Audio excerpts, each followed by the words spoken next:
Hello everybody, it's Stephanie with Coco and Allie Boutique Crafting Page.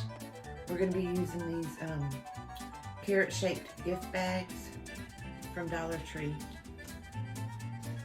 So y'all, all I'm going to do is take some polyfill and I'm going to put it down in my bag. And you're just going to take some greenery or foliage, cut off a few pieces. Let's see. Go ahead and cinch it up a little bit.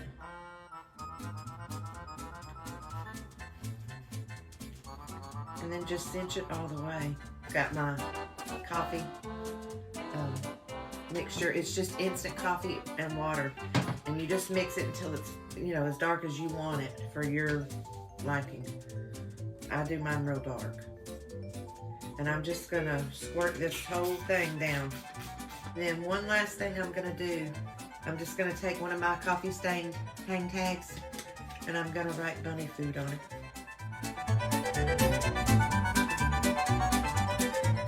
Isn't that cute?